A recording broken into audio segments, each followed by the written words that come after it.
महान दार्शनिक शेक्सपियर ने कहा था कि नाम में क्या रखा है, लेकिन शायद उन्होंने भारत की राजनीति नहीं देखी थी। यहां नाम में ही सत्ता है, नाम में ही वोट है और नाम में ही करोड़ों का विज्ञापन है। आज हम बात करेंगे उस राजनीतिक जादूगरी की जहां पुरानी योजनाओं को ब्यूटी पार्लर ले जा करके उनका ऐसा मेकओवर किया जाता है कि पहचानना मुश्किल हो जाता है। आज हम नामकरण संस्कार की इस रस्म से पर्दा उठाएंगे, तो चलिए शुरू करते हैं रिब्रांडिंग का यह दिलचस्प पोस्टमार्टम। खबर आंगन।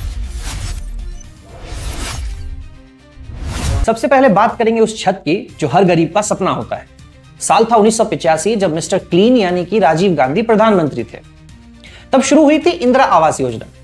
दशकों तक गरीब को इसी नाम से घर मिले, लेकिन 2016 में सरकार ने इसे नया चोला पहनाया। नाम था प्रधानमंत्री आवास योजना। ईंट वही, सीमेंट वही, यहां तक कि केंद्र और राज्य के पैसे का अनुपात भी लगभग वही रहा। बदला तो बस घर की दीवार पर लगा नाम। इसे कहते हैं कि माल महाराज का और मिर्जा खेले होली, यानी पैसा जनता का, मेहनत पुरानी सरकारों की, लेकिन नेम प्लेट पर कब्जा नई सरकार का। जनता को लगा कि घर सीधे दिल्ली के दफ्तर से बनकर आया है। अब बात करते हैं उस योजना की जिसे कभी संसद के भीतर विफलता का जीता जागता स्मारक कहा गया था।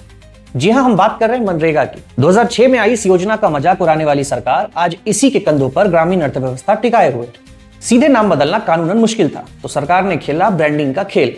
अब इसे विकसित भारत ग्रामीण यानी कि वीबीजी रामजी के नारों के साथ ऐसा लपेटा गया है कि मजदूरों को लगता है कि ये नए भारत की कोई नई सौगात है।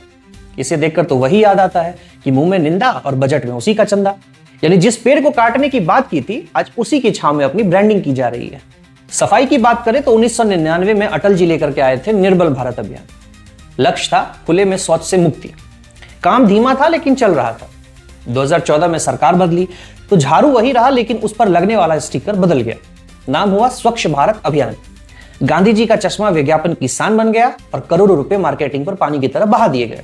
शौचालय पहले भी बनते थे और अब भी बन रहे हैं, लेकिन शौचालय की फोटो के साथ जो ब्रांडिंग हुई उसने पुराने निर्मल को इतिहास के कूड़ेदान में डाल दिया। इसे कहते हैं कि हल्दी लगे न फिटकरी, रंग चोखा ही चोखा। मतलब काम का आधार पुराना ही है, लेकिन श्रेय लेने की कला एकदम लेटेस्ट। बच्चों की थाली को भी रिब्रांडिंग से नहीं बख्शा गया। 1995 में शुरू हुई मिड डे मील योजना जिसने करोड़ों बच्चों को स्कूल तक पहुंचाया, लेकिन 2021 में अचानक सरकार को लगा कि इस नाम में दम नहीं है। नाम रखा गया पीएम पोषण शक्ति निर्माण, यानी छोटा नाम पीएम पोषण। अब आप ही बताइए कि क्या नाम बदलने से सरकारी स्कूल की उस पतली दाल में घी की मात्रा बढ़ गई या बच्चों को खिचड़ी की जगह पिज्जा मिलने लगा? नहीं ना, बस पतीले पर अब प्रधानमंत्री का लेबल चिपक गया। इसे कहते हैं कि नाम बड़े और दर्शन छोटे। शहरों के कायाकल्प की योजना भी इस रेस में पीछे नहीं है। 2005 में मनमोहन सरकार लाई थी JNNURM। नाम थोड़ा लंबा था, जुबान पर कम चढ़ता था। 2015 में सरकार ने इसका नाम बदलकर कर दिया अमृत, यानी कि अटल मिशन। पाइपलाइन वही, सीवर लाइन का ढांचा भी वही है, बस फाइलों पर नाम ऐसा चमकता हुआ रखा गया कि सुनने वाले को लगे कि जैसे नल खोलते ही अमृत टपकने वाला है। असलियत यह है कि जाम और जल भराव आज भी वही पुराने वाले हैं। इसे कहते हैं कि पुरानी हवेली पर नया पेंट।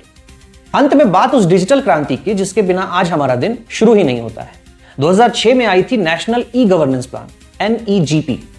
ई सेवाएं, कॉमन सर्विस सेंटर सब इसी की देन थी, लेकिन 2015 में इसे नया नाम मिला, डिजिटल इंडिया। श्रेय की होर ऐसी मची कि जनता को लगने लगा कि 2014 से पहले भारत में शायद लोग कबूतरों से संदेश भेजते थे। इसे कहते हैं कि पकी पकाई दाल में अपना तड़का मारना। मतलब नींव किसी और ने खोदी, ईंट किसी और ने लगाई, लेकिन फीता काटकर फोटो खिंचवाने की बाजी कोई और मार ले गया। देखिए, सरकारें आती है जाती है, नाम बदलना कोई नया खेल नहीं है, लेकिन आज के दौर में ये रिब्रांडिंग इतना आक्रामक है कि इससे असली इतिहास भी धुंधला पड़ने लगा। एक जागरूक नागरिक के तौर पर हमें समझना होगा कि नाम चाहे अ हो या ब, पैसा आपकी जेब का है। नाम बदलने से अगर काम की क्वालिटी बदलती है तो हम भी ताली बजाते, लेकिन अगर सिर्फ रैपर बदलकर हमें ये यकीन दिलाया जाए कि ये जादुई टॉफी सिर्फ आज ही इजाद हुई है, तो सवाल पूछना हमारा हक है।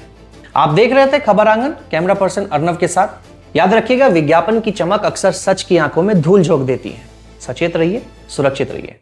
नमस्कार।